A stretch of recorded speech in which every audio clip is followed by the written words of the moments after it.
Kevin Hoskins, featherweight prospect. A lot of people know you from California area, but you're here in Vegas. What brings you to the Mayweather Boxing Club? Boxing capital, man. Wasn't too much for me at home, so therefore I had to leave. Looking to relocate down here, and start training, getting back to it. So that's why I'm in Vegas, man. Okay, and are you working with Ben Batista out here, or did you? I'm thinking about it. We was talking about it today, so we probably have a phone call tonight and speak more in detail about it. But I'm thinking about it, definitely. Okay. Now, can you tell viewers a little bit about your history in boxing, how you got into the sport, and all that? I got into boxing, I think I was 16. I had just got out of juvenile hall in Sacramento, California, and I moved to Moreno Valley, and I wasn't able to play football because of my grades, so therefore my cousin, he played for the San Francisco 49ers, Larry Grant. He said, man, since you like fighting so much, you may as well get paid for it, because I was a mad street fighter, like crazy, fighting all the time, so they said get paid for it. So I went to a gym, seen Kalisha West doing mitts, fell in love with it instantly, got in there and started beating kids up, man. Yeah. How was it different from street fighting to now you're fighting, not getting in trouble? It's a different kind of, vibe. What was that like? It's a beautiful thing, man. I get paid thousands to go and fight, you know what I mean? And it was a big transition from street fighting, because I took some ass with when I first got in there and started training. Because in the streets, I'm like, oh, I'm tough, I can beat everybody else. But in boxing, you need that technique, man. And taking those ass whoopings just helped me learn, man. And humble me like crazy. So it was a big transition, a good one though. And Kalisha West, she's one of the top female fighters out there. Do you still keep in touch with her, or? I haven't spoke to her in a while. Her dad was my first trainer. Yeah. Boxing, all throughout the amateurs and my first pro fight. But now I haven't spoke to her in a while. I hope you're doing good though. Okay. And what have been some of throughout your pro career, what's some of your best kind of memories, like things you look back on with, My second pro fight, I was going through so much, like relocating gyms. My trainer didn't want to take me to the fight. And this kid was supposed to be a big amateur prospect. And I was going to his backyard, and we went out there and knocked him out in 27 seconds. Yeah. Me and Pacquiao-Rios took me out there. And Irish DeWitt, they took me out there to go fight. I didn't care who took me. Somehow, somewhere I was going to get there and fight. I already signed the contract and paperwork. So then went out there and knocked him out, man, in 27 seconds. Nice. Good, man. And there's while you were training at the Wild Card, even sparring low with Manny Pacquiao. Yeah. I mean, what was that time like for you? Oh, man, it was crazy, man. Pac-Man, such a humble dude, good guy. Fast, man, quick, and he is hard. He is hard. And he respect my power too, though, because after we got done sparring, he told Freddie Rhodes, he was like, man, that kid hit hard. He was like, bring him back. And after the training camp, after everything was done, he gave me tickets to the fight, put me in the room, and gave me an extra $1,000. Yeah. Yeah. Nice. So Pac-Man's a good dude. That's my guy.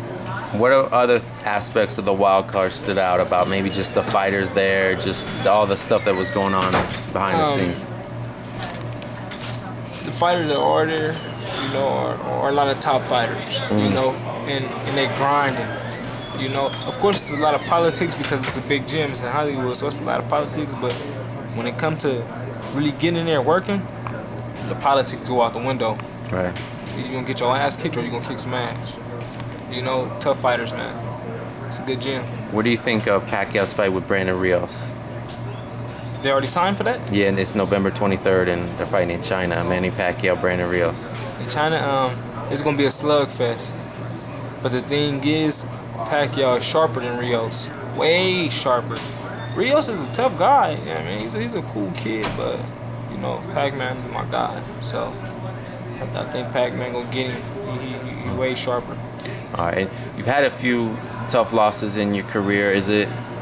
Mentally, is that hard to overcome? And how do you kind of have the strength to just keep pushing forward?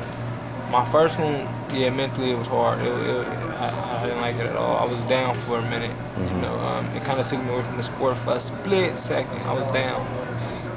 you know. But I couldn't really do nothing but get back up. They say get up, harder than you fall, or better than you fail, you know.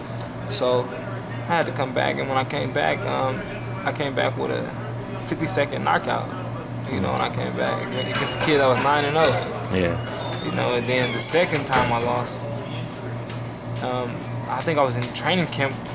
I took this fight on like a 3-day notice. The fight with Miguel Cotto's prospect. yeah, that kid. Yeah. I took it on 3-day notice, you know. Showtime called me up. I'm like, man, you want to take the fight? My manager and trainer was like, man, take the fight. And so I took it on 3-day notice because I was sparring with Ruslan, getting ready for the Bradley fight. Yeah. So therefore, I felt I was ready. I said, okay, I took it, like no problem, you know what I mean? And I went out there and got stopped, man. You know, but hey, it's just a learning lesson. Right. You know, prepare a little more next time. You know, don't just jump into a situation. Take your time. Yeah, you know, I'm still young, 22. So therefore, I should have just took my time. But hey, it happened. You know what I mean? You just gotta get past it. And I didn't take this loss as bad as my first one. Right. You know, I took this one. I was hot for a split second. Went back to the dressing room, changed, and it was over. You know, but you just gotta bounce back, man. And I know there's a infamous video you sparring with Daniel Ponce de Leon, and that went viral. What was it like getting attention for that whole incident? It's crazy, man. I got kids from Russia, don't speak a lick of English, coming up to me and throwing punches and like act like they're slamming somebody. I'm like, yo, I know exactly what this kid is talking about. He was like, crazy, man. I'm like, hey, it's boxing, you know. We was talking a little shit in there. It got a little heated, you know. And he took it somewhere else. He took it to the streets. That's what I was doing before boxing, man. I mean, I'm comfortable with that. Let's do it. That's my guy, though. Ponce, my guy, man. And is there any other like notable names you sparred with or memorable sparring sessions, gyms you've been around in California? Amir Khan. I sparred with that, man. It was really good. I think his people got mad at me, though. Yeah. They were like, oh, the reason why he lost because he shouldn't have been sparring with that kid. That kid wasn't good enough. Man, we was getting crazy work in. Yeah. Amir Khan, Ruslan, I can't say his last name. Provodnikov. Yeah, but yeah. I can't really think of too many right now, too many others, but Wild Card Gym, True Boxing Gym, the Goosen Gym in Van Nuys. Nice. You know, so good work, man. Cool, man. We'll be looking out for you, bro. Best of luck. Definitely. Thank you. Yep.